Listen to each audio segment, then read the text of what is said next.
What's good, people? Our main topic in this week's episode includes some triggering themes, such as indecent exposure, sexual abuse, and rape. This may be traumatic for some, so please watch with caution. We have set out the relevant segments in the description. Thank you. Wagwan peeps, it's Venom, what you saying? Alongside my home slice, dammy to the zane. When she and I get together on the poddy, ask anybody, the vibes are insane. Join our family and feel free to come by. We on Apple Podcasts and Spotify. Yeah. New drop on the way every Monday at 6. Tune in and come see what we unpick. Wagwan people, it's your boy Venom inside the building. Welcome to the Unpicked podcast.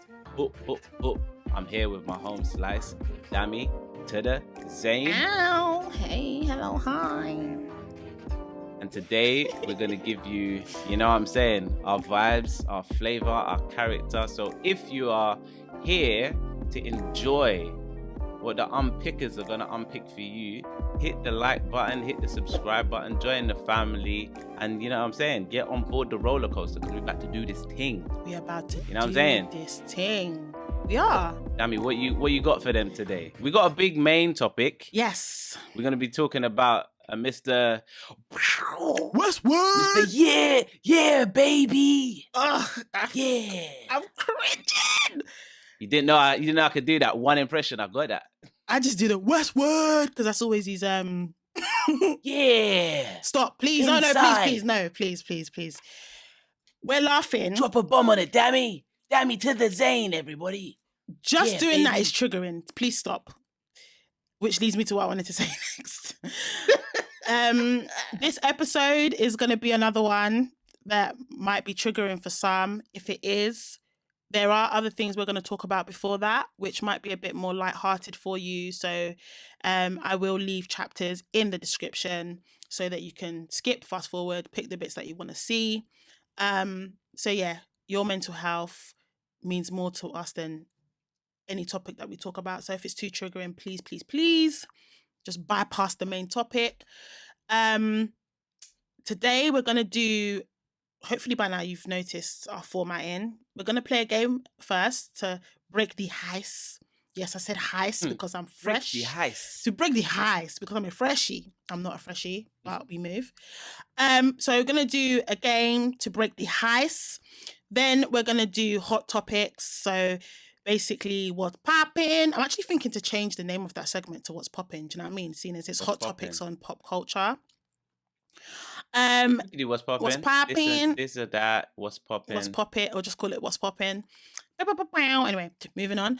And then we're going to go into the main topic. And then, you know, also just to let you guys know, we are thinking about including some new like segments and stuff. One of them is going to be called What You Saying. And this is where we basically get you guys engaged, get you guys involved in what we talk about. Because up until now, we've literally just been picking our topics ourselves and kind of like pre-ing comments and trying to draw stuff out from there. But we actually would like you to get involved. So what this means is please holler at us, yeah? Drop it in the comments or email us, which I'll leave the email on the screen at the moment and in the description for those listening.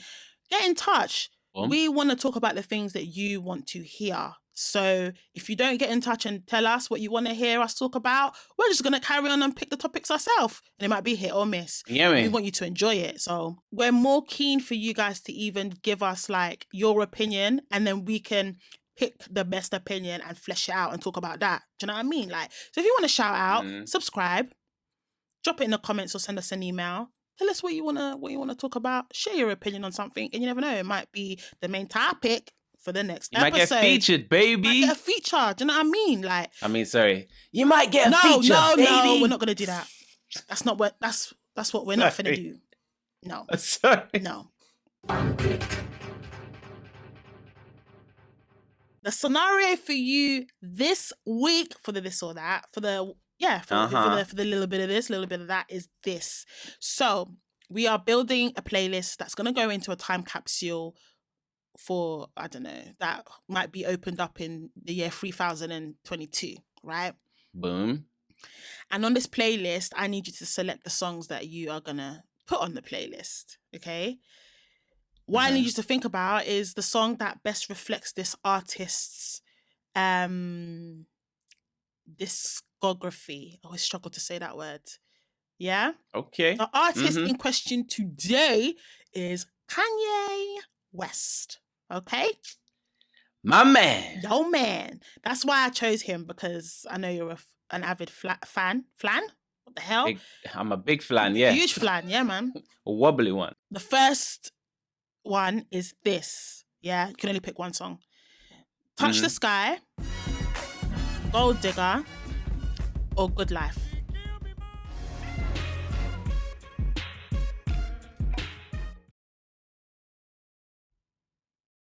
Gold Digger. Okay. Ham, All of the Lights, or Niggas in Paris. I think it's I think it's Ham. It's Ham. Ham was a moment in time. People Them in Paris is a vibe. That's my go-to listen to, but Ham is... Yo. You sure? Ham was the first. sure Ham? Ham was the first time it happened. Ham over People Them in Paris to reflect his... Give me a second. It's too late. You said your first answer. Moving on. I did. Homecoming, Through the Wire, or Jesus Walks on Water. One second. Yeah, think about it. Homecoming, Through the Wire, or Jesus Walks. Ooh. I'm gonna have to push you. Yeah, it's still Through the Wire. It's Through the Wire, yeah. It's gotta be. It's the start. If I'm putting it in a time capsule, I gotta show them where he came from. This is the official, the unofficial start, and then You're explaining. Cut it out. Cut the cameras. Dead ass. Okay, cool. So we've heard Venom's options from those songs. I'm going to put it out to you lot listening and watching. Can you let us know in the comments what you would have chosen out of those three categories? And now we're going to move into the hot topics. So for this week's hot topic, we are going to be talking about Megan Thee Stallion and her interview with Gayle King. Mm. If it's not Oprah, it's Gayle King, clip. boy. Them two. You know what? I did see a video with Oprah and Gayle together though, and I was like, oh, y'all are brethren. Yeah. They're the aunties of this presenting. TV thing. They know what it do. They know what it do. So this is regarding the alleged shooting of Megan Thee Stallion's foot by Tory Lanez in a vehicle in the middle of the night after a party. No one really knows what's going on or why. After Parry, sorry. Hey, don't take me back to Ghana like that. Sorry. It's a serious thing. Let me be serious. Yeah, it's not every time. Okay. Yeah, so Megan Thee Stallion's got on Gayle King's show. They're talking about it. She's crying. The clips come out on the socials. Dammy, what are you saying? Because, what are you saying? Well, actually, there was almost two parts to it because there was the first clip and then there was the second clip. Well, so what was you thinking after you saw the first clip? You love to break it down. I'm going to talk about the whole interview in of itself. I know you like to long it out. Yeah, like you like to long it out. So I'm going to just keep it very simple. I think that I believe my good sis, Megan. I believe her. I'm annoyed that some people don't. Like, why would she lie? Why are you flying your eyes? That kind of was giving me vibes. Because do you know what it is? Yeah, do you know what it is? You know me on Twitter. You know me on Twitter like this. I basically live on Twitter. I don't know how I managed to. How you feeling about Elon buying Twitter, by the way? I saw a tweet where he said that he only bought it so that he can basically shut it down. No, that's not even real. I don't even think that you would find that on his account. I don't know. Real quick digression, I guess. I feel like social media is literally gonna take over the world. soon we're going to come to... It's already taken Hold over. on a second. No, I think we're going to move away from a world where the government or, you know, your president or prime minister will have power over the masses. And I think it will fully be these big businessmen who've bought out all of the social media outlets who will have the most power. They have power already, but they have power through the parameters that the government gives them. Well, I mean, they bribe the government and that's how they get their way. But I think now they're going to literally like cut out the middleman and it will just be them deciding everything for us and literally take it. Like, it sounds like a huge conspiracy theory, but I think we should pay attention to the fact that a lot of these big guys are buying a lot of our social media outlets or media outlets, full stop. So I think this is a sign or the beginning of a change of direction for the world, actually, in how it's controlled. But anyway, that was my quick digression. In terms of Auntie Megan, or my sis Megan, she's not old enough to be auntie. I feel bad. I feel sorry for her. And I think it's actually quite disheartening to see the impact that it's still having on her, because this incident happened a long time ago. It's not like it happened last week. I believe it happened 2019, 2020 or something like that.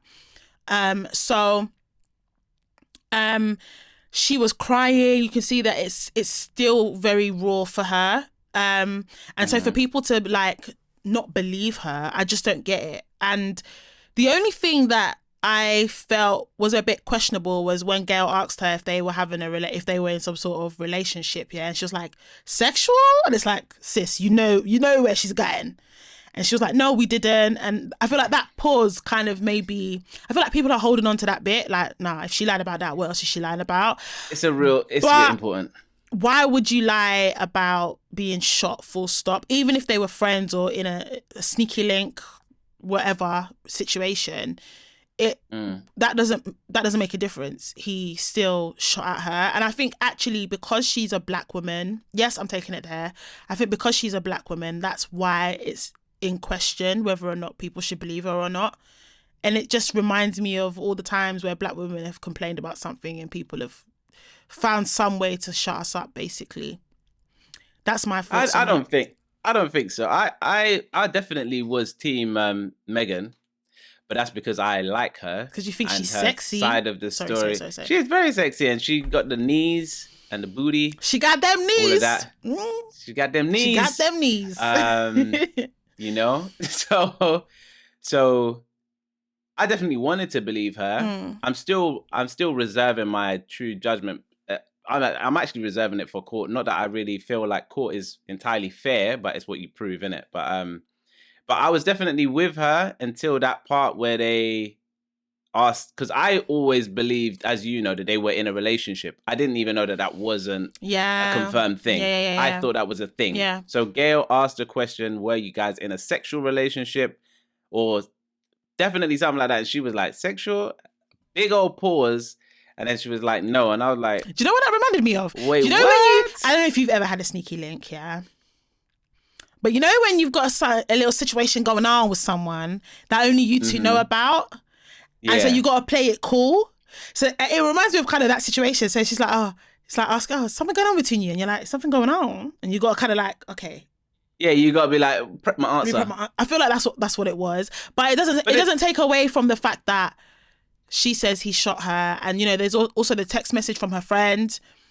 Where they were like, oh my God, Tory just shot Megs, like, you know, get help, send help, and stuff like that. And I think the annoying thing is people only question it because Tory Lanez has literally been gaslighting her for time. So I feel like whether she was sleeping with him or not, it doesn't matter. At the end of the day, like, she got shot in the foot, innit? Yeah, I just found it weird. She got shot in the foot. Yeah. She was with him. Unless he's going to argue that somebody else in the car shot her in the foot, why would we believe that he didn't shoot her in the foot? Yeah. Do you know what I mean? Yeah. So... It was definitely a straight... Like, I mean, when I first saw the incident, I thought, like, they got pulled over and a cop shot her in the foot. I didn't even think it would be, like, you know what I mean? She wanted to go home, so she was like, listen, I know the night's still kind of young to you lot. I want to go home. Then they had an altercation because he didn't want her to go home. So when she got out of the car now... He was like, dance, twerk, shooting. She's saying that she was scared to move because he could have hit something vital. I think, you know, think about it. If you put it in context, they were coming back from a night out already. And, you know, sometimes you go from like one location, you want to move to the next location, like after after parry. Do you understand me? Mm-hmm. Some people are like, they want to go home. Some people want to stay. Like the story doesn't sound impossible. It doesn't sound like something that's not, do you know what I mean? It doesn't sound crazy. No. I definitely believe the story. I believe her. And I don't think waiting for the courts. I just don't understand the No. That's just for me to say he did it, if you know what I mean. Like I don't want to put that on. But you know what? Obviously it's all alleged. Yeah. And I get why you're saying that, because technically we don't want to say he did it. Yeah. Yeah, I've just reached that point in life. I don't like, you know what I mean, committing things to people. Absolutely get you. But even if the courts were to come back and say he didn't do it, I would still believe Megan. Yeah, then I'll be like, no, but I believe Megan. Yeah, you know what I mean? Which is, because I believe her. I'm not saying I don't believe her, but I don't want to label him something that, you know what I mean? Yeah. I get that. But I don't understand the sex part, because that part definitely comes off like a lie. Do you know what? It could be because he's short. And let's face it, he's punching if he's with Megan. Definitely. And they might have like a situation 100%. Where they want to keep it between you and I. Ain't nobody's business but mine and my baby. Do you know what I'm saying? Trey Songz. Oh, Trey Siggity. Right. Neighbors know my name. Well, the Trey Songz is very heavily linked to the main topic, I guess, because Rory, who used to be on the Joe Budden podcast, he now has his own podcast with the other guy from the Joe Budden podcast. He mentioned that if they did a documentary on Trey Songz, like how they did a documentary on R.Kelly and now did a documentary on Tim Westwood, that Trey Songz one would be even worse than R.Kelly. Worse than R.Kelly. That's what he said. That's wild. Do you know, there was a video that came out recently. A girl exposed, she released a video where you could physically see Trey pull down her top, basically to reveal her breastises. Yes, I said breastises because I'm a bit immature like that, if you haven't noticed. Anyway, moving on. So, yeah, where he revealed her breastises, yeah. And, you know, people have spoke about it, like spoke about how vile he is. Like, there was even that issue with Keke Palmer a time ago. So, like, Trey is he's another one where it's like everyone knows, but no one's really moving with it. Do you know what I mean? Like, no one's doing anything. Know. If Trey was worse than R. Kelly, do you know how bad that is? If he's worse than R. Kelly. I'm aware. R. Kelly. I don't know. Robert. I don't know what Rory knows. Robert. You know what I mean? Mr. Robert Kelly.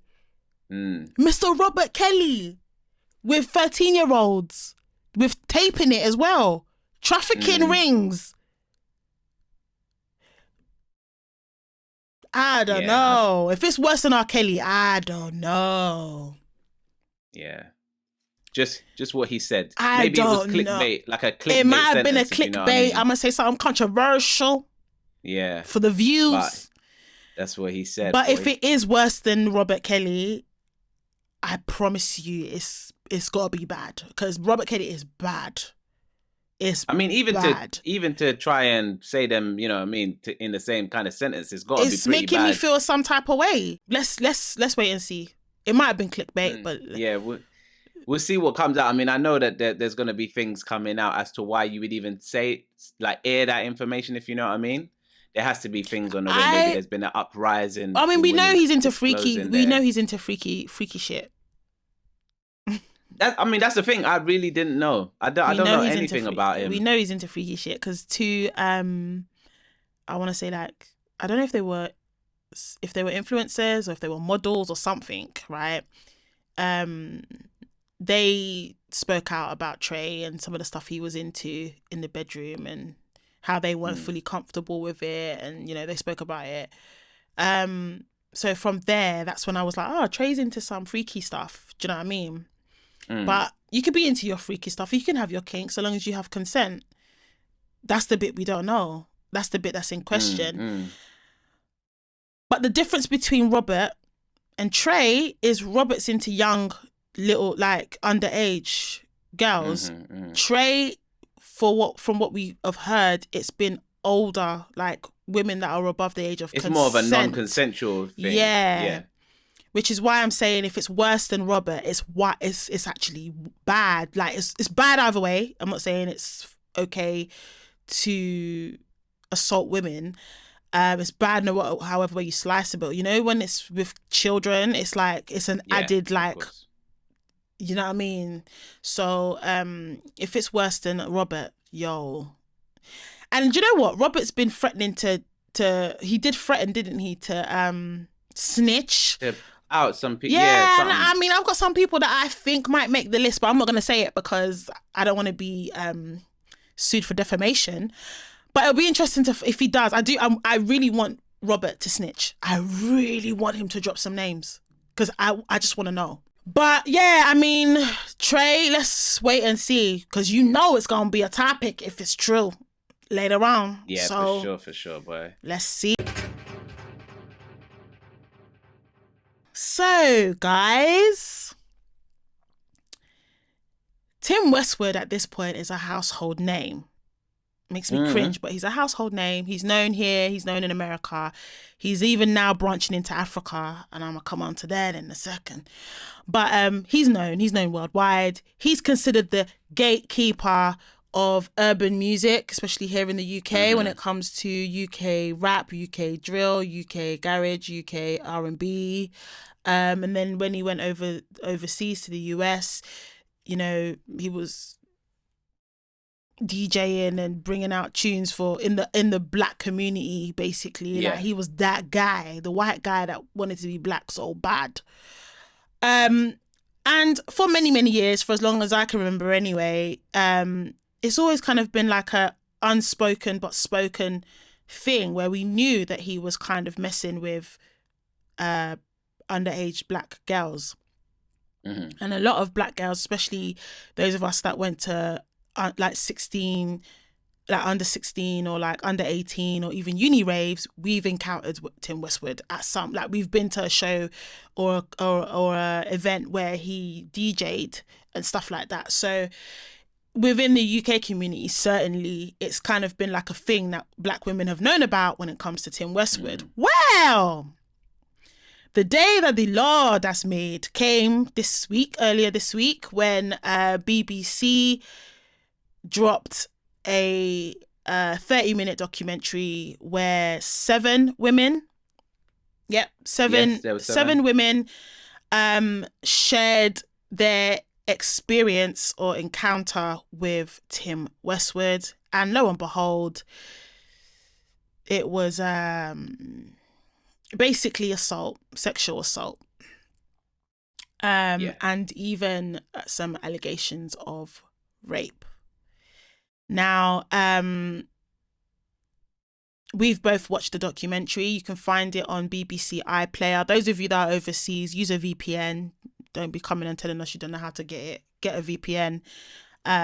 Get onto BBC iPlayer, so you can find it. The thing is, I know that a lot of journalists have tried to go after Tim Westwood in the past and tried to get this story out there because there's a lot more women. But for some reason, over the years, he's been protected to the point where somehow the documentaries just wouldn't materialize. And so that's why this week it's been a huge topic this week that finally a group or a pair, I'm not quite sure, of journalists have actually been able to get this out. And the fact that it's done via a BBC as well is just like, finally. But we'll come on to that in a second. And I don't want to go into too much detail about the specific stories of these young ladies because you can actually find it on BBC iPlayer and watch it for yourself. We did want to talk about it today and surrounding subtopics related to it. And I guess the first thing that I kind of wanted to touch on, Venom, was I'm going to go straight in for the kill, but I'm going to go in for BBC and Capital Extra because just for context, guys, those of you that might not even know, but Tim Westwood was a DJ with BBC for about 20 years. And after that, he then went on to DJ for Capital Extra, which is another leading urban. I'm going to use inverted quote marks here because I say it's leading and it's urban, but anyway, I digress. It's an urban radio station that he was DJing at from 2013. And throughout that whole time, he was still doing uni shows. He was still doing DJing for under 18 raves or clubbing nights all over the UK, across the UK and abroad. And so the first thing I wanted to kind of address was, do you think that the BBC and Capital Extra knew about it? And do you feel like they were complicit? So I don't think anyone was particularly complicit. I mean, these organizations are so nonchalant with, the people they hire. They hire people for their profile. Yeah. And the profile that he presents is a particular demographic. It's very easy to buy into what Tim Westwood represents from a brand point of view. Yeah. Like, oh, yep, covered all of that, this is his resume. Yeah. Cool. We know exactly what that's going to generate for us. I think it's very much like that. I don't think they delve any deeper. I don't think they care about the detail per se. Yeah. See, what I mean? I feel like they must have had complaints, especially BBC. Because this guy was doing things like, he was using stuff like internships to lure these girls in. Very similar to R.Kelly, like, I'm a figurehead in this industry. I can get you known. I can help you with your career or, get your name out there. A lot of people wanted to get their mixtapes and stuff to Tim Westwood in the hopes that that's going to start their career. Do you get what I mean? And, imagine you've finally got your CD to Tim Westwood. He said, yeah, you could do an internship with me. I'm going to help you out, start your career. And it goes left. Next thing you know, you're at his house. Next thing you know, man stripping butt naked. Next thing you know, etc., etc. Yeah. Some of these girls probably did raise complaints with BBC directly to make them aware of it, but nothing happened. And remember, I did say that BBC, journalists reached out to them and other broadcasting networks to say, we want to do a documentary about this because we've heard about it. We've heard that he has been assaulting women, young girls up and down the country for years, for decades, right? We've got people that are willing to share their story, and then all of a sudden the stories don't fall through and the documentaries don't happen. So I think that for that reason, they knew and they were complicit. And I think even if they knew and chose not to do anything, choosing not to do anything makes you complicit in of itself. Sometimes being silent makes you a perpetrator. Do you know what I mean? Like if you can see something is happening and you're not doing anything or you're not saying anything, straight away it makes you complicit. That's my opinion on it. I feel like, yeah, I get it. Like they didn't care, they might not have cared But there's no way to say that they didn't know, especially when you think about the fact that people had been reaching out to them over the years to do these documentaries. This could have come out sooner. And I think it's quite funny and interesting that, first of all, it's when he wasn't working with them anymore that this documentary has come out. That's what I was going to say. Secondly, the BBC had the audacity to have it aired on their own broadcasting networks, because he was working with you for 20 years. During that time, people tried to put out documentaries, which I believe they shut down. And then now that he's no longer working with them, it's, let's broadcast it on our network to make it look like they are now out in him and they are now involved in bringing him down or bringing him to justice. It kind of reminds me of the Jimmy Savile thing, because the same thing happened whilst Jimmy Savile was working under the BBC. He was abusing young girls up and down the UK, the moment he passed away and these stories started coming out, all of a sudden it made it seem like BBC were outing him and BBC are standing behind the victims and BBC want justice and etc. etc. But when they were working with you, you lot were silent and shutting down documentaries. For that reason alone, similar to Trend Central. For that reason alone, complicit. Straight away. But I mean, without knowing the ins and the details of how they worked and the contracts and who was reaching out and who was affected and did speak versus didn't. Yeah. Like, as him being their employee, they obviously have certain contractual obligations to their employees in terms of fairness. I'm gonna stop you there. I'm gonna stop you there. You know why? Because in any workplace, if there is an allegation of something that could be deemed as gross misconduct, which this is, they're not going to say we got to protect our employee. They're not going to protect their employee. They're going to protect the business's reputation. And I think the reason why the BBC, of course, this is why I think the BBC have allowed this documentary to go through now, because it's kind of saves face for them that, oh yeah, he was working with us for this long. We can kind of skip over the part whether we knew about it or not. But we're the ones that are out. We're the ones that are broadcasting it. We're the ones that are making everyone aware. Definitely. So it kind of comes across like they're trying to save face. But like I said, like when you think about how HR works in a just a normal organization or business company, the moment there's any sort of gross misconduct, they're trying to get you out. 1, 2, they want to make sure that as a business they remain innocent. They look like they didn't do anything wrong, and I think that's why it's come out now and been published on by the BBC. Sorry, and now been published by the BBC. It's all their narrative in terms of making sure he was replaced. Like Charlie Sloth came in and replaced him literally comfortably for a nice period of time. It's not like the next year is when the documentary come out. You know what I mean? They've left a good amount of time that he's not associated with us the BBC before anymore. Yeah. And I find it interesting because in that documentary, the journalists actually asked them that, oh, is it possible like to send us, like they basically asked them if there had been any reports. So did anyone actually report him to the BBC? And their response was, we can neither confirm nor deny that we have that information. And again, it just makes it come across as though you knew about this for years. You knew about it for years. You stopped documentaries from going through because you wanted to protect him.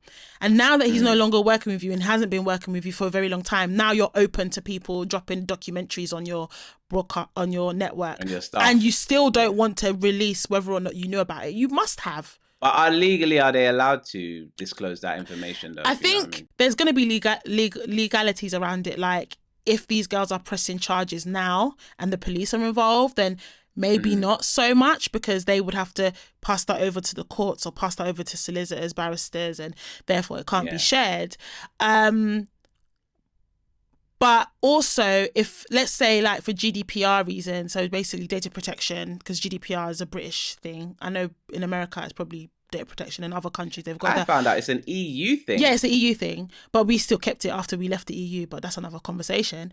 But yeah, basically data protection laws, right? Every country has their own version of it. But because of data protection laws, if a victim had gone to BBC and said, I reported this years ago, can I have that information? What I told you, they would have to share it. So I guess that when you think about it from that angle, maybe not so much. But I just think that they didn't have to share the actual records, but they could have just said, yeah, actually people did report it. But the reason why they're saying can't confirm nor deny then they have to is because they have to talk more. And then if they reveal that they knew about it, listen, it's a conversation starter. People will stop. People will actually stop paying their TV license, because that TV license money I'm paying, yes, I pay. Well, you know what? Yeah, that's going to the BBC, right? This is another side of it, not the TV license, but the people's opinion. Yeah. Because I know you went onto Twitter, got involved in some spaces and stuff. As I do. I digested it. Yeah. And I tried to take it on board for myself and then take it on board objectively. Mm-hmm. And hold on a minute, before you go ahead. I did the same thing. Mm-hmm. I just wanted to hear what the public was saying. I'm not saying no. I'm not saying that you don't do that. Trying to be shady. No, I don't do shades. That was not about you. That part. I'm just explaining that I guess what I'm going to talk about is my objective opinion. Of Okay. it, because I feel like every black person knows that Tim Westwood and young black girls is a thing, and no one knows the details, but everyone knows something not legal untoward or not was going right on there. Yes, is happening. Yes. Yeah.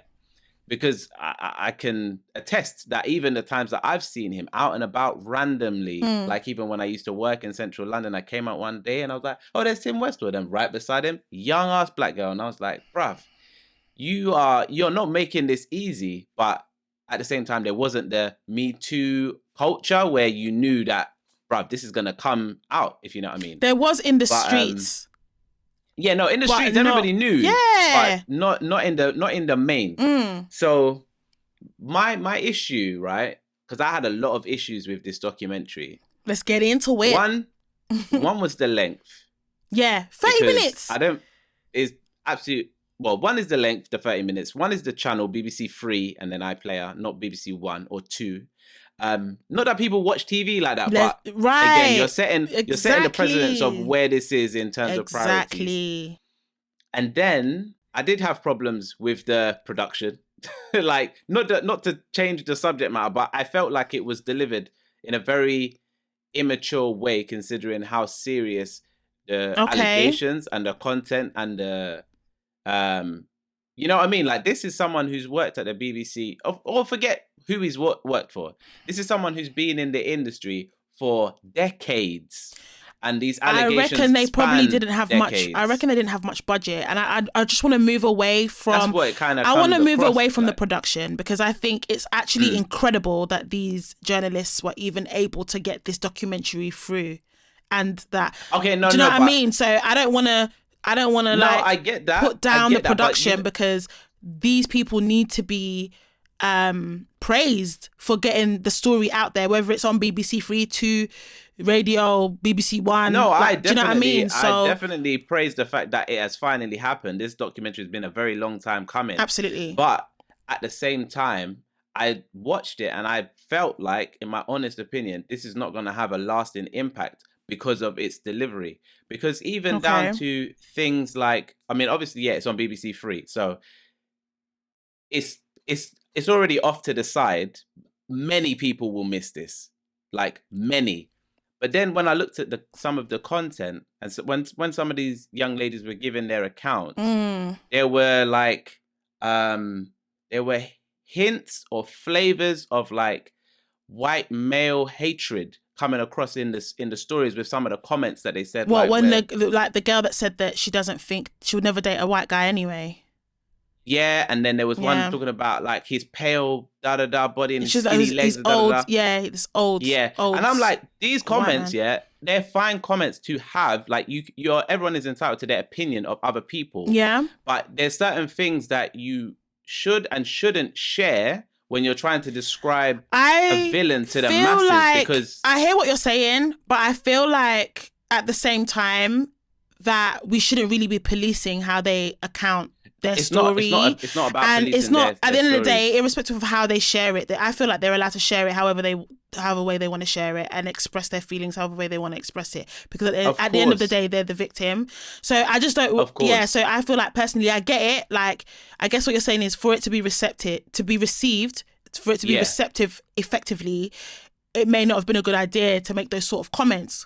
Fair enough. However, they should make all the comments. It's the editor's job to make sure that this is going to land as hard as possible. Cool. I hear that. I just feel like, cool. Yeah, they can make the comments, but the editor can. Because you know what, like, cool. We're the minority. All the black people in this country, we already know this story. We don't know the details, but we all know this story. We've all known. It's all the white people that need to know, because they're the ones that need to actually bring him down. When I'm hearing this information about white people, I'm thinking, but if I was white, I'd be like, don't you think that it gets our foot through the door? Because this is the first documentary that has been.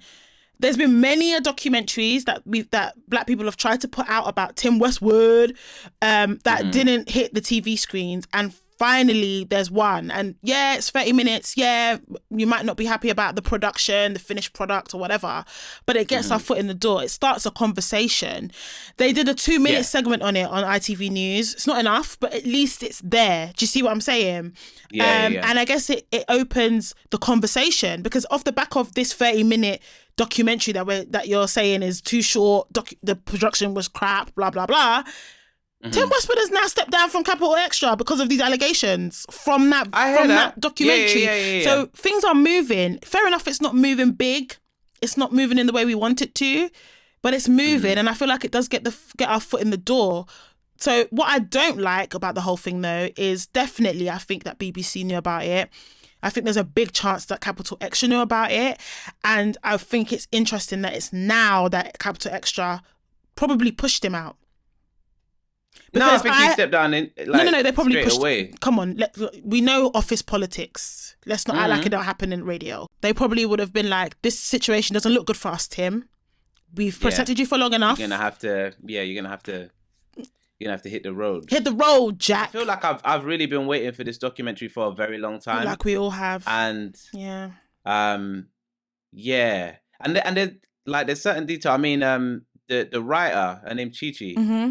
She was the co-director, but I kind of feel like she should have been the main director, because I just feel like it needed to really be led by black people, if you know what I mean. This goes nicely into what I wanted to talk about next. So I can't stand it when white people jump on anything black. And I'm talking recently we've been having Afrobeat songs and white people are jumping on the Afrobeat song.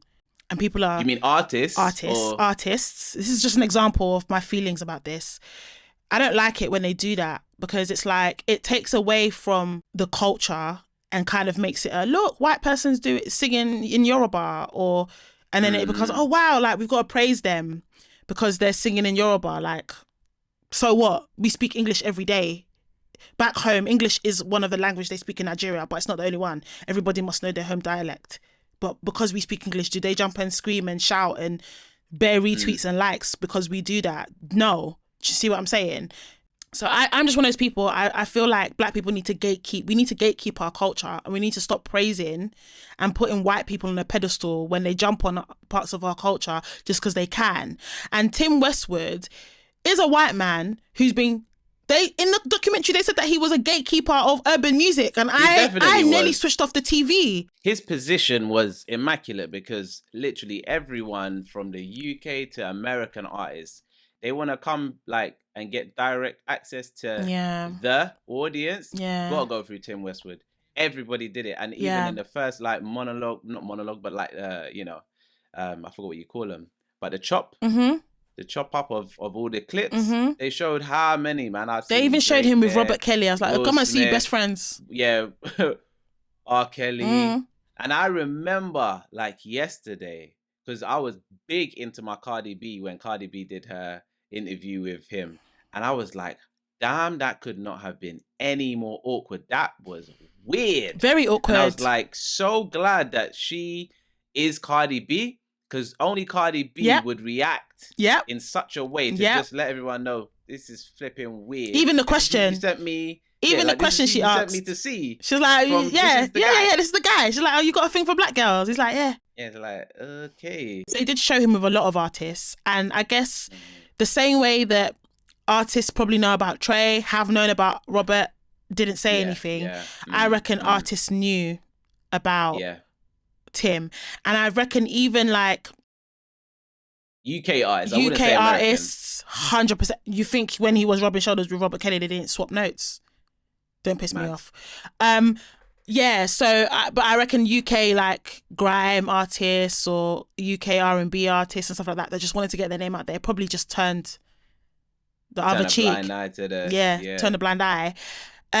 Which again, I think does make them in some way complicit. And yes, I do keep an eye out on what's being said on Twitter. I go into these spaces and I look at the timeline. I don't say anything. I just observe, because I do want to know what Black Twitter is saying about these things. And over the last couple of days, it's been very exhausting, actually. I think I do need a break from Twitter because it's been so heavy. You know, because we've had, even before the Mark Cuban thing dropped, there's been different conversations, and black women have literally been on the receiving end of it. We've been the victim in every single conversation that's been had over the last few weeks, for different scenarios. And so this week I was just like, yeah, I think after this Tim Westwood one, I'm going to take a break from Twitter, because I'm tired of hearing like black women being abused and whatever. But the conversation started veering into, well, a lot of these artists, especially at the time, we all know when it comes to grime and stuff like that, black men have been leading that space. And there's no way these artists didn't know about it. And why weren't they doing more to protect these black girls? Do you know what I mean? And I'm not going to lie, like, one of the girls in the documentary said something, and it triggered me. It struck a chord. And she said, you know, people don't care about black women because we're deemed as the ugly ones, like, and it cut me so deep. And it was just like, yeah, rah, like, for real, we are. And I think that's why I think he's got a fetish for black women, for black girls, which I've said this before. And I know them Americanas especially, that are divesting, they're going to hate me when I say this, but there is a big portion of white guys that actually just fetishize black women, and that's why they date us. It's not because they actually like us. I'm not saying it's all, but there are some. I've been in a position where white guys try to fetishize me, and I clocked it, and I was like, it's not going to be me, bro. Move. Do you know what I mean? But it happens, and I think Tim Westwood falls in that category of fetishizing black women. And I think the reason why I got away with it for so long is because black girls are sexualized from such a young age. Like, we're not deemed as young girls, we're looked at as young women. I remember being like pre-16 and being told that I'm hot, I'm sexy, I got a big bum, I got this, I got that. And I had like a womanly body from like the age of 10, you know what I mean? Like, started wearing a bra really young and all this business, and being a bit chunky as well, like a bit of a lump didn't help. So before I was even at an age where I was thinking about sex, people were looking at me and thinking about sex. Do you know what I mean? And even within the black culture, yeah, I feel like victim blaming is a huge thing. It's still very much like, well, why was you twerking? Why was you wearing this? Why was you doing that? Black girls wearing makeup, black girls wearing a bodycon. Do you know what I mean? Like, it's still very much blame the black girl for the abuse that happens to her. So when that girl said, oh, you know, he got away with it because no one really cares about black girls because, you know, black girls are deemed as like the ugly black girl, it really struck a chord. And on Twitter, it struck a chord with a lot of other black women as well, to be fair.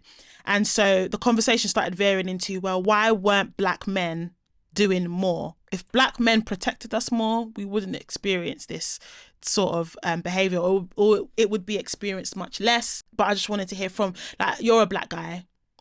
This would be the right time to ask you what you think about that. Do you know what I mean? Yeah, hopefully. I mean, it's such a tricky one because they literally made him. I mean, it happens all the time, you know, in every workplace. Like, someone gets blessed with this position that's just the perfect position. Yeah. And you just kind of have to play by their rules. And it's not even necessarily about money, but it's just about their positioning. And he definitely was the guy that held all the cards with regards to access to radio. Like, he knows all the celebs, you know what I mean? Like, the Will Smith, the R.Kelly, the the Drake, the, like, you know what I mean? If you just know of him, you can assume that, like, like, if I'm working with so-and-so, or if I've got proximity to him and we're in good books, then I can do these kind of moves or whatever. So then I guess as anyone trying to be advantageous, you just kind of gonna overlook the negatives so that you can access the positives, unless you actually have morals in your life. So what you're saying, like, basically, myself, is I mean, that's their the ambition, only, you know what I mean? They put their ambitions ahead of everything else. Yeah. And that's the thing. You see, when you hear black women are asking black men to take accountability for their part in the things that we've been through. This is what I'm saying. Yeah. Because we don't want to hear the context of, oh yeah, man, if I said anything, I would have lost my job. My mixtape wouldn't have dropped. I wouldn't have been able. We don't want to hear that.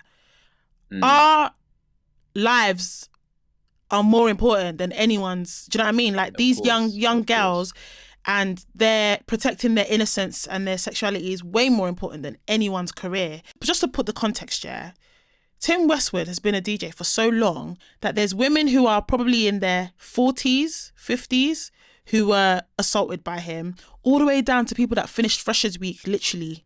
Yeah, last year. This year, who have stories of him assaulting them. Do you know how many decades of that is? And being in a space on Twitter where it's not all the black women in the population that were even there.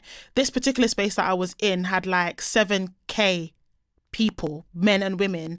And some women that were speaking, black women that were speaking, were crying because it brought up memories of stuff that they've been through in the hands of Tim Westwood or maybe somebody similar, right?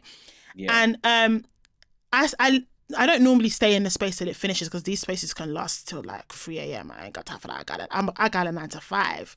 But for this particular one, I did stay because a lot of black women have been a victim of some sort of sexual abuse at a young age. And a lot of us don't say anything. And it can range from a guy sending you an unsolicited dick pic to him actually like going all the way and and so and that's the thing, like I feel like because the world is patriarchal, and it still is, we're moving, which is trying to move away, but it still is fundamentally, men for so long have had the power to do whatever they like.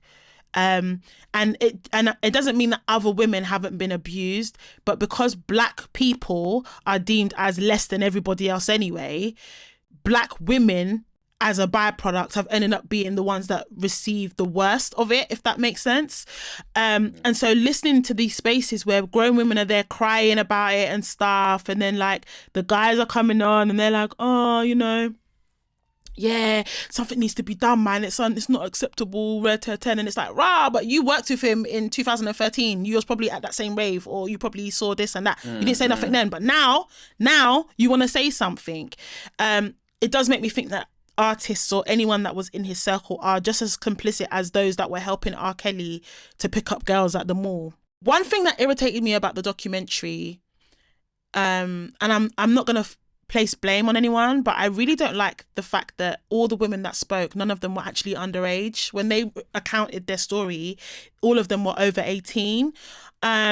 Because we know that there were girls that were way younger, and it might be that some of these girls didn't come forward to speak, or there's so many that the people that filmed the documentary weren't able to actually, might not have even known about some of them. But I think it kind of reduces the extent of what he's done when the women that were chosen were actually like, oh, I was 17 at the time, which in the UK means you're above the age of consent for sex and above. Not that I would have liked to, but I think it would have made the documentary a lot more striking and stronger, even if it was just half an hour, if it was younger girls, like, oh, it happened to me when I was 13, it happened to me when I was 14. Because there's women out there that can account for it, that can say. Definitely. That actually annoyed me. And this is where I'm going to bring in Lynn May. So I don't know her, so I guess maybe you can introduce her for those that are listening or watching us that don't know who she is, because you actually know her. So like, what does she do? But she's a social media commentator. Oh, like a ZZ Mills. Like a ZZ Mills, right? I see. She's just been doing it longer than ZZ, I believe, right? I actually don't know. Maybe around the same. Longer. I think it's around the same. So basically, she put out some tweets now, and I think I've got them because I want to make sure I get this right, because I want to be factual as I can. But she dropped some tweets, and then she tried to do a video afterwards to try and explain what she was trying to say. You know what I mean? When you start getting backlash, you're like, let me explain myself real quick. The first tweet was, one thing I will say, I don't think Tim Westwood was with underage girls. Based on what I saw, most of his alleged antics were with women in clubs, events. If you had fake ID, is that the man's fault? Can we be careful branding people a nonce when we don't have facts, just hearsay. And then she did a second tweet because, you know, just clearly people have been going for her boy on that one. Mm-hmm. Based on what I saw, at no point did I say it didn't happen. How is that defending anyone? Didn't realise we have so many investigators / police officers with access to the files on the case. Unless you are the victim, why are you so sure about either side with any case online? What did you think of that? I mean, this is kind of what I say when I was talking about Tory Lanez. Yeah. Or any of them ones. I'm like, okay, cool. I know what I believe, and but I don't want to put mad. I mean, I guess with Tim Westwood is slightly different, where I'm like, he probably did most of that. I'm not saying that he did what those girls said or not, but I know what I've already seen. Yeah. I know his behavioral patterns that I personally have observed. So I'm happy to be like, I definitely think he's done these acts or similar to someone because I know what I've seen. And I get what she's doing. She's like poking the bear, if you know what I mean. I mean, you know me, I'm going to dissect this. I'm going to unpick this tweet. Do you know what I mean? So she said, I don't think Tim Westwood was with underage girls based on what I saw. As in the documentary? Yeah. Now, remember, I just said I didn't like the fact that all of the examples, all of the people that spoke were giving us accounts from when they were above the age of consent. I'm guessing that's... Which I think is by design. I'm guessing that's what she's trying to say. Well, that's what she says she's trying to say, but that's not the words she used. Yeah. Miss Lynn. The words she used was, I don't think he was with underage girls based on what I saw. So you're basically giving you're telling us what you believe, what you think, your opinion on whether he did or did not do it. You're not saying the documentary doesn't reflect the allegation that he had assaulted younger girls. Yeah. That's not what you said. You said you don't think he did it based on what you saw. So you've made an opinion based on what you saw, basically, as to whether he did it or not. Then she was like, most of his alleged antics were with women in clubs and events. Now, we know he used to do below 18 events, 16 and below events. He was running and the names of the events as well used to be crazy as well.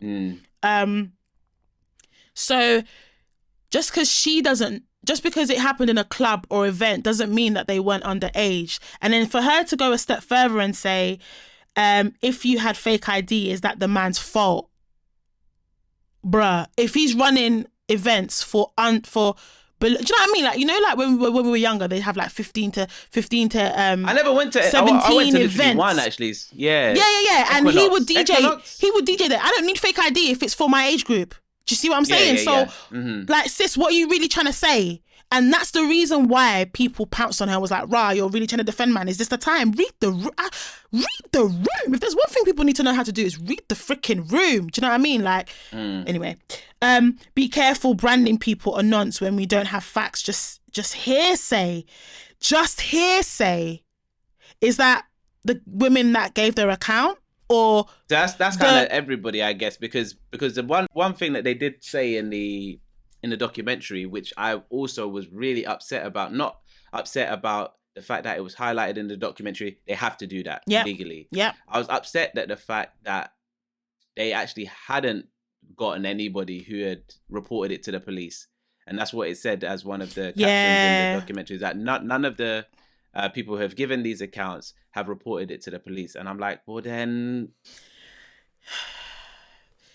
Exactly. But I just feel like Lynn's comments were distasteful. Again, I had some people coming at me in the last episode when I said that digging up a dead man's tweets on Twitter. I'm not condoning what he said. I'm not saying I feel sorry for him or feel bad about his situation. Because yes, he was a dusty, as they call it, and he was saying some horrible things about black women back in the day. It doesn't mean that I'm here crying about what happened to him. My point is, he's dead, innit? Yeah. So either let man rest in peace or just ignore it. Ignore it. If not for Auntie Cynthia's video, we wouldn't have even spoken about it, to be fair. It would have been, oh, yeah, did you hear about that? Doesn't need to be in an episode, because I don't need to give our precious airtime to someone who openly spoke badly about black women. Do you see what I'm saying? Having decorum, reading the room is so important. And I feel like Lynn didn't read the room. Like, literally, the documentary came out that day, the same day my girl's writing tweets talking about if someone's got fake ID. Sis, are you all right? Yeah, it's not that. Are you all right? It's not that. The documentary didn't give a full illustration of the extent of what he was doing. Fine. Still, that's not the time. That's not the time. That's not the time. It's not really the time to be making wild, outlandish comments about that. When people are in spaces at the same time crying about the fact that the video reminded them of an assault that he committed to them when they were underage, and then you're saying, I don't think he did it to underage. Hold it and keep quiet. For real. Yeah, it's definitely tricky, man. For real. There's a lot of feelings, and I guess there's so many different sides of it that people are on, especially within the music scene. Yeah. And people who know him and people who know of him. Yeah. You know what I mean? It's because when you know someone as well, it's like you're gonna take their word over the words of strangers. Yeah. For the most part, anyway. So, you know, it's tricky like that. Yeah. I mean, what I don't like is when popular people are outed, like R.Kelly. People are so desperate to find a way to justify their behaviour by almost directing their energy at other people. So, for example, R.Kelly is the perpetrator, the main one. Yeah. But the black community love to talk about, but the girl's parents were stupid for letting their young kids go over there without knowing the parents are also to blame. Oh, but his bodyguards knew about it and his staff knew about it. They're also to blame. Listen, if my man wasn't a monster in the first place, all the others wouldn't have had an opportunity to be complicit in his crimes. So the energy needs to be directed at the person that did it, first and foremost. And then we can start talking about the others. We here today, we've spoken about BBC being potentially complicit, Capital Extra being potentially complicit, artists he was around and other DJs being potentially complicit, people that allowed him to use their university spaces or use their clubs were potentially, everyone he was in contact with, potentially complicit.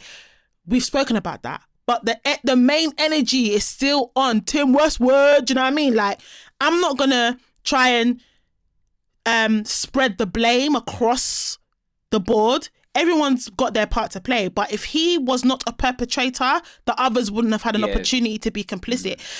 So, like, what I'm trying to say is some people, and I feel like Lynn May is falling into this category when she's talking about people talking about fake ID and etc. I feel like people love to, in some way, try and like shift it onto other things. Yes, spread the energy across, the blame across, when actually we just need to look at the source of the pain. The source of the pain is the main perpetrator. Yeah, everybody else did their part or whatever, could have done better. But if that person wasn't a monster, we wouldn't have to be looking at the other people in the first place. And if let's put it this way, your teachers, if there weren't perpetrators in schools, for example, we wouldn't have to do a CRB check. People would be able to be a bit more free and not have to set boundaries like that if there weren't these monsters there in the first place. And yeah, some people don't set these boundaries, like i.e. those women, those girls' parents with R.Kelly, or those kids' parents with Jimmy Savile. Potentially even one of the girls in the documentary spoke about how her mum tried to be like, where are you going to be staying, etc., etc. Yeah, but he still took her to his house anyway and did what he wanted to do. Some people might say the mum could have done better. She could have been like, nah, my kid's not going with you unless I go too. Do you see what I'm saying? But then people wouldn't have to do those extremes if the monster wasn't a monster in the first place. Do you know what I mean? If children, women could walk the streets without the chances of being abused. If that didn't exist, then we wouldn't have to have all these things in place. And I'm not saying that we should live in a world where safeguarding isn't a thing. Absolutely, there needs to be safeguarding. But the fact that there's safeguarding just proves that the energy needs to be directed towards the people that are committing the crimes in the first place, not blaming the people who didn't safeguard as well as they could have. Do you know what I mean? Yeah. No, definitely. Because it falls into victim blaming. Yeah, it does to a degree. Yeah, and it's that weird grey area as well, where he's been doing this for a very long time. Yeah, and he is like this really awkward white male figure. Like, I feel like if Tim Westwood was actually a black guy of the same stature, tall, you know what I mean, in the industry, I actually feel like, I don't know it to be true, but I feel like people would have maybe had better senses about him. They might have protected their children more or done things differently. I can't say that because look at R.Kelly. I feel like if I just think he presents very I think what it is differently. I think what it is that it's striking because he's an old white man. Mm-hmm. So in the black community, that's what really brought our attention to it. I think if he was a black guy, he probably would have got away with it a lot longer because he's a black guy with a black girl. Do you know what I mean? And I mean, Venom, we come from a time when young girls who were in secondary school uniform were dating guys who were in their 20s, and that was not... do you know what I mean? It wasn't like alarm bells. At the time, it was like, my man's older than me. Do you know what I mean? And it wasn't like he's a predator. It's not until you're older and you deep it and you look back and you're I mean, like in public though, do you know what I mean? That was like school things. What are you talking about? I knew guys that were coming in their cars to come and pick up their... No, I mean in Tim's position. That's what I'm saying. It's because he's a lot older. It's because the age gap is mad. And even if they're in uni, the age gap, like, we've got young girls dating sugar daddies and young guys dating sugar mamas, right? So it's alarming, but it's not like you don't deep it until you really deep it, if you know what I'm saying. Yeah. But so I feel like if he was black, people would have been talking about it just like people were talking about Robert Kells, but I don't think it would have been as striking. However, if he was doing it to white girls, he would have been outed time ago. Time ago. His career at BBC would not have been 20 years long. I don't think. Yeah. I don't think. That's for damn sure. Because it was black women. Oh, actually, now that I think about it, yeah, if Tim Westwood was doing the exact same thing he has done to white girls, there's no way on earth.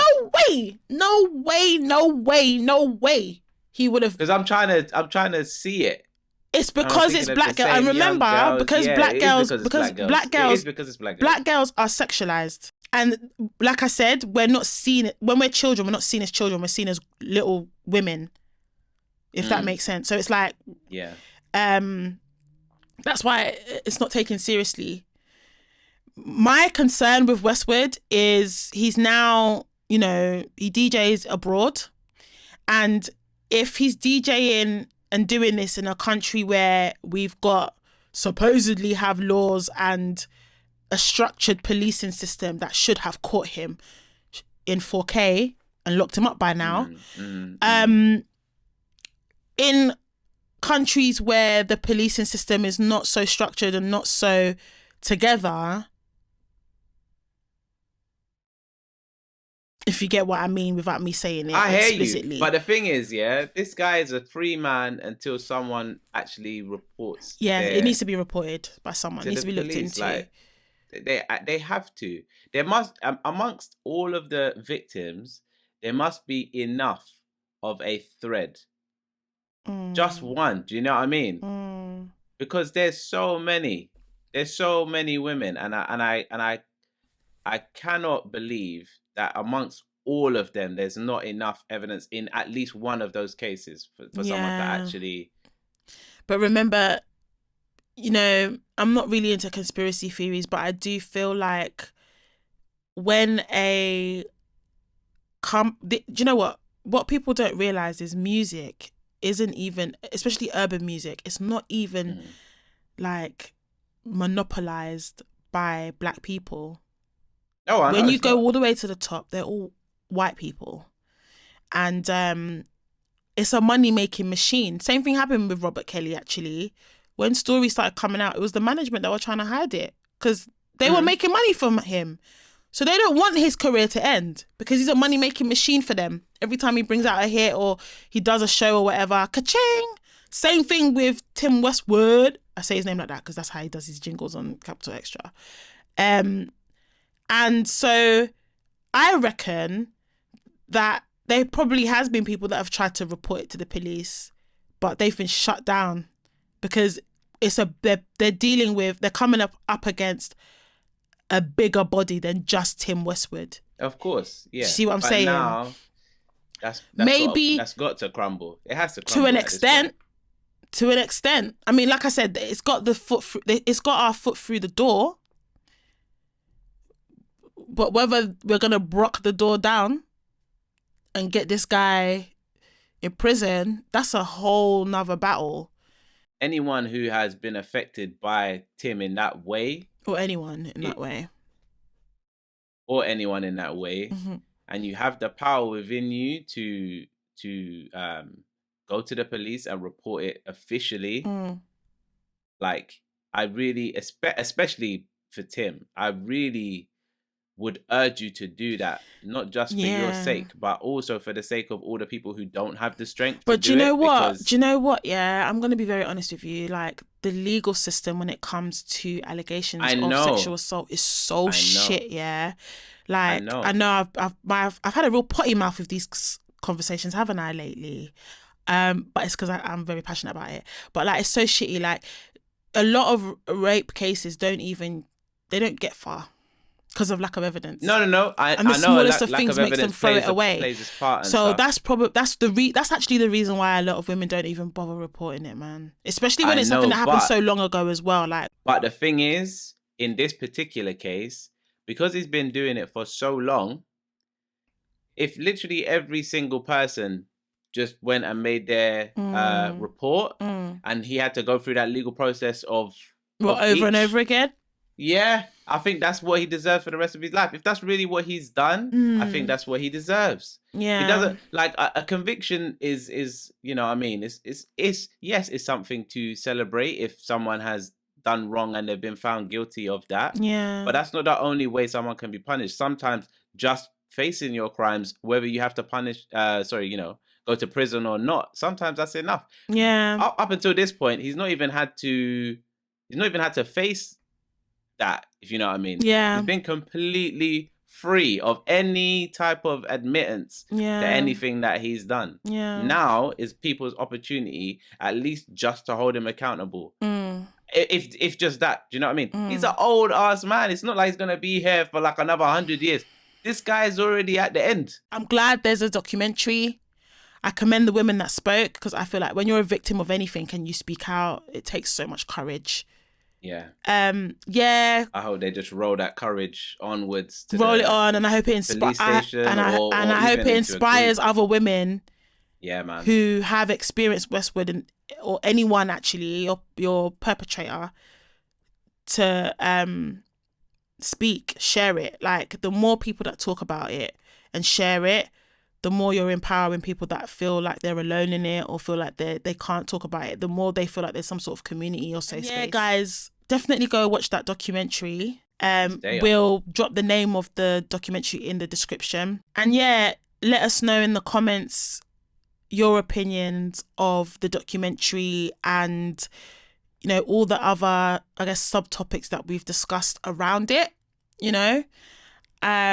Because it is a conversation for our community, for our culture to talk about. Yeah. And it is a huge, huge thing for us at the moment. So when I say us, I mean in our community at the moment. So definitely drop your comments there. And we're going to wrap it up. I'm going to leave our socials as usual, will be on the screen. If you enjoyed this episode and you're new here, please hit that subscribe button. We've got a good 24 episodes plus a bonus episode somewhere as well for you to enjoy, to catch up. And of course, we'll continue to put out an episode every week until we decide we want to break for a little while. Those of you that have been following us from day dot, or even been following us for the last few videos, or even if you subscribed from the last video, thank you so much for watching and for being part of this family. We appreciate you. If you want to shout out, drop it in the comments, we'll shout you out. And like I said, if you want to be part of the conversation, drop us an email with what you want to say, and you never know, we might be shouting you out on the next episode. And yeah, that's it. Until next time, guys. Peace.